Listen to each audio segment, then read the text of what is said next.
Como todas las personas que están en el constante trabajo de la creatividad, mi cerebro siempre está atormentado por una pregunta: ¿cómo hacer para que la gente vea mi trabajo? Leí este libro en 3 horas y en serio, si sos una persona que está haciendo cualquier tipo de trabajo creativo, necesitas leer.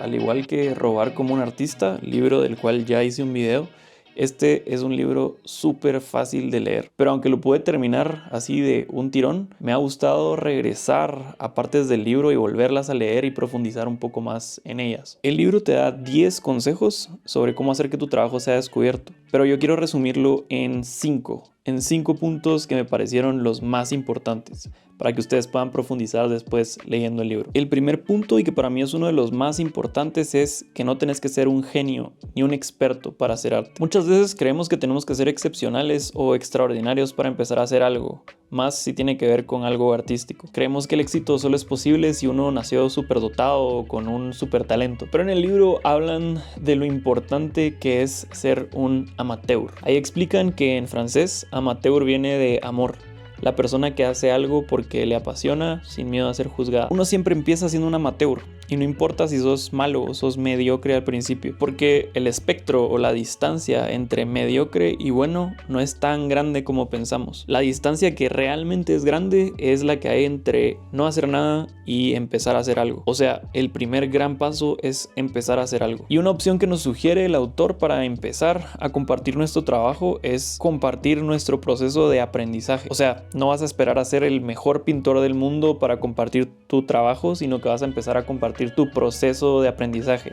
Desde la primera vez que haces un boceto hasta tus primeras pruebas, tus primeros errores, y así ya vas compartiendo ese proceso de crear. Y así puedes empezar a compartir lo que haces desde el principio. Obsesionate con tu arte y compartirlo con el mundo. Y como dice el autor del libro, la gente que piensa y siente lo mismo que tú eventualmente te va a encontrar. La segunda y muy importante: hay que contar historias. Todos hemos oído probablemente del storytelling. Y es que sí, hoy en día tu arte tiene que destacar de alguna manera. Y es que está en la naturaleza humana. A la gente le gusta escuchar historias. Así que hay que empezar a meterle sentimiento a nuestro arte, a contar cómo lo hicimos, hacer que la gente se pueda identificar con lo que estamos haciendo. ¿Cuántas veces hemos visto, por ejemplo, que una canción se hace viral en TikTok porque la gente la empieza a usar para mostrar videos de sus bodas, o la ponen cuando un familiar suyo falleció? La canción cobra un significado totalmente distinto porque se asocia a una historia. Entonces en el libro nos piden que pensemos en cómo darle un valor narrativo a lo que estamos haciendo. Todo lo que hacemos se puede plantear desde un problema y luego mostrar el proceso para solucionar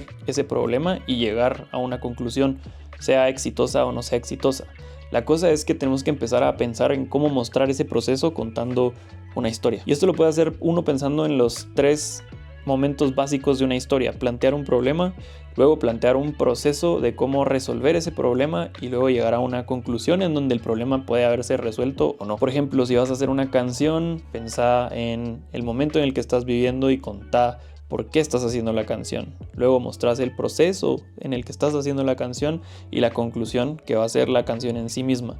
Ahí ya creaste toda una historia alrededor de tu producto y ya no es simplemente una canción que no va a poder hablar por sí sola, sino que tú la estás haciendo hablar a través de su historia. La tercera: ser un vendido. No hay nadie más estúpido y equivocado que quien se las lleva de puro y jura que no quiere vivir de su arte. Es cierto, estamos orgullosos de ser amateurs en este momento, pero la aspiración es algún día llegar y poder vivir de lo que hacemos, generar dinero. Entonces el autor nos invita a dejar ese miedo de pensar que hacer dinero del arte es como impuro o corrupto, y te plantea empezar a pensar en tu arte como un negocio, a pensar en una estrategia para poder monetizar lo que estás haciendo. Tu audiencia va a ser quien finalmente financie tus sueños. Entonces hay que saber cómo trabajar esa audiencia, apreciando el tiempo y la atención que la gente te está dando, aportando valor y calidad. Es importante pensar en el por qué y para qué de tu trabajo, por qué estás haciendo lo que estás haciendo y cómo tu trabajo va a aportar algo de valor.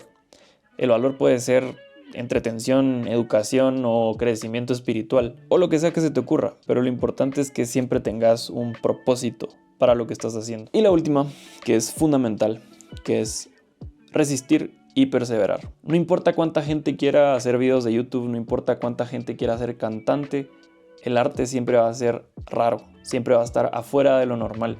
y eso inevitablemente va a traer críticas, juicios, para bien o para mal. Una parte del arte fundamentalmente es ser juzgado, porque estamos haciendo arte para compartirlo y tenemos que estar siempre conscientes de eso. Hay críticas destructivas de gente que no aporta nada, entonces con eso se vale bloquearlos, borrar los comentarios y sanear tu espacio. Lo importante es nunca absorber esa negatividad. También es cierto que hay críticas constructivas que te pueden dar otra perspectiva y que vale la pena escuchar, pero lo importante es solo tomar las críticas de la gente que uno admira, de la gente que está haciendo lo mismo que uno o está haciendo cosas mejores que uno. Y aparte tener claro que estás haciendo lo que estás haciendo por ti, no por la opinión de nadie más. Eso es resistir a la crítica. Y lo otro es persistir. Hay una frase que dice el autor que me pareció muy interesante y es que los finales felices llegan dependiendo de dónde le pongas pausa o dónde termines la historia. Todo proceso tiene altos y bajos.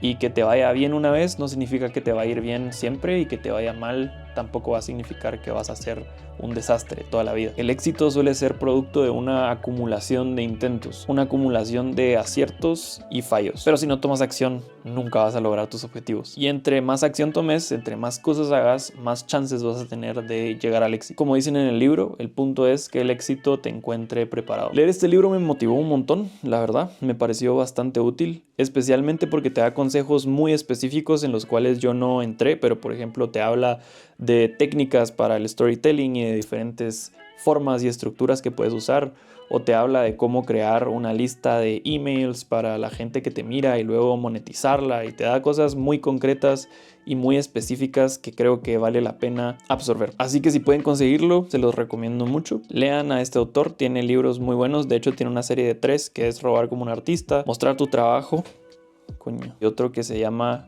Keep Going, que sería como sigue, adelante.